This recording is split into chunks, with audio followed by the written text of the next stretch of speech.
YouTube, it's your boy Alvin MB10, aka AMR10, and what I got for you today is some more NBA 2K22 Next Gen. Now, what I have for you happens to be a series I'll be doing, which is non-glitched builds going into NBA 2K23, mainly because if the build system somewhat stays the same, which I'm expecting, even though they say it's revamped, it'll probably be the sort of breakdown where it's no pie charts and the straight attributes, that, yeah, some of these builds will be transferable into NBA 2K23, so we're going through some of them and we're doing the best we can do. Now, what I have for you today is the best two-way sharpshooter build you will possibly see, and it's inspired by none other than Paul George, because as most of you know, this man right here happens to be one of my favorite players in the league, mainly because I say, outside of Kyrie Irving and a few other players, like, no, let me put it the best way I can. Paul George is as smooth as Kyrie Irving at his height. If you know what that means, you know what that means. If you don't, you don't. Hit me up in the comments if you really want to discuss it. But yeah, getting straight into the build, as you can guess, Paul George, position-wise, we're going to go small forward rather than shooting guard because he does play both, but I'm pretty sure he prefers playing shooting guard over small forward. We're going to go right-handed, and obviously we got to go jersey number 13 because even though he used to wear 24 out there in Indiana, we're going to go with 13 because everybody knows him as PG-13. Now, height-wise, we did decide to keep him at his normal height of 6'8". Weight, we went all the way to the bottom at 185 pounds. And then wingspan-wise, I could have gone with something along the lines of like 7'4" to get the max, to get 86 steal, to get both gold, pickpocket, and interceptor, but as you can see, that would have done terrible things to my playmaking and shooting, so I decided to go all the way down to a 6'9" when it comes to the wingspan, because we do get the ability of getting gold interceptor, which I believe is necessary on a Paul George build, whilst having the ability of being a great shooter, because again, I do believe he is one of the most solid shooters we have seen out here. Body shape-wise, I do got to go define because the boy be in the gym, something I need to do, but he do be in the gym hitting them weights, and yeah, he is kind of cut. Now, before we get into this build, I do gotta say, do me a favor. If you like today's video, once you watched it through, do me a favor, go ahead and hit that like button. Drop a comment telling me what build you want to see next. Don't forget to share this video, and if you're new to the channel and you ain't done so yet, hit that subscribe button as well as turning post notifications on. But getting straight into the build, first things first, I do gotta mess with the physicals. I decided to max out the speed that we could get on this build at an 80 as well as the accelerator to 78. When it came to stamina, I went with a 90. I know a lot of people argue, and I say a lot of people, a few people, actually, shout out to Beast Jalen, because this was a build he suggested. I gotta throw that in there because I low-key forgot it for a sec, but this is something he suggested I should do, so shout out to him. Plus, he's always, you know, one of the first people to comment on the videos. Will anyone ever beat him? But yeah, as I was saying, I decided to go with a 90 when it came to the stamina just because it was a whole aspect of, I get why some people might want to go with a 99, but when it's any position that's not a point guard, i.e. the main ball handler, I really don't believe you need to max out your stamina because you really won't be using it like that, so I decided to go with a 90. Then when it comes to the vertical, I decided to go with a 70 only because the max driving dunk we can get is about an 87, and because of our height being 6'8", we can't get small contact dunks, so we can only get pros. So again, went with a 70 on the vertical, so we got to go with an 84 when it comes to the driving dunk because that is the bare minimum you need to get pro contact dunks. When it came to a driving layup, I decided to go with an 80 because, again, I want this build to have the ability not only of dunking when it gets to the hoop, but the ability of being acrobatic with the layups you can possibly get.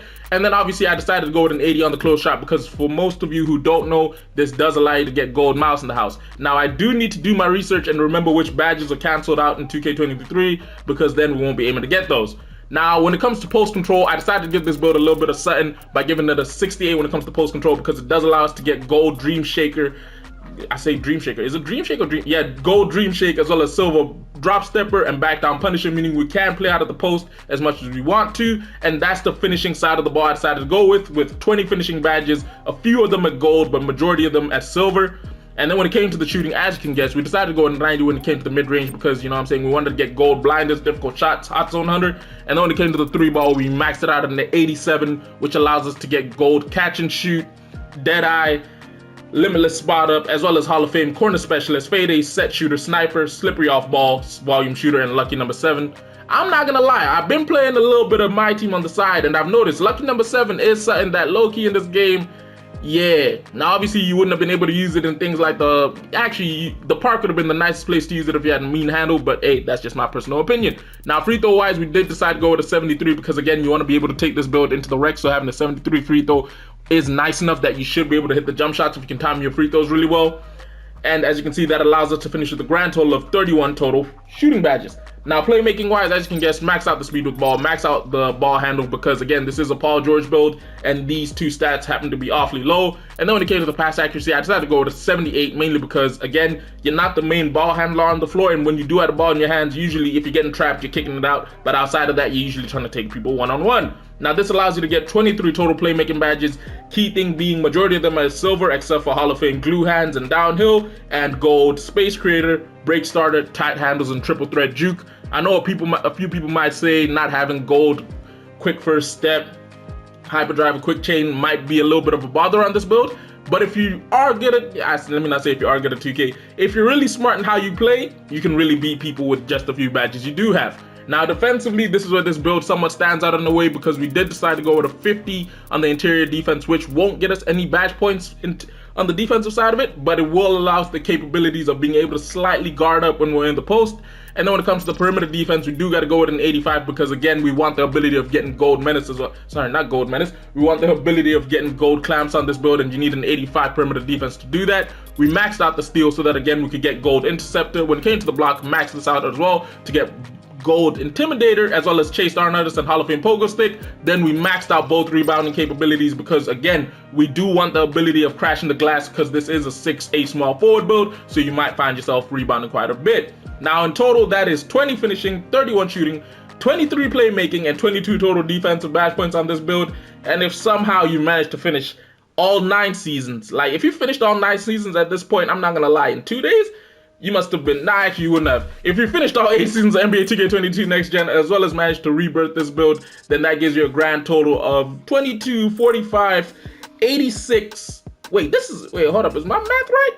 Sorry, 22, 45, 76, 96, a total of 108 total badge points on this build. And if you manage to finish season 9, that's 109 badge points on this Paul George build. Now, when we get straight to the takeovers, as this is a two-way sharpshooter, the very first takeover you might want to go with is something along the lines of limitless range, because you will find yourself spotting up quite a bit.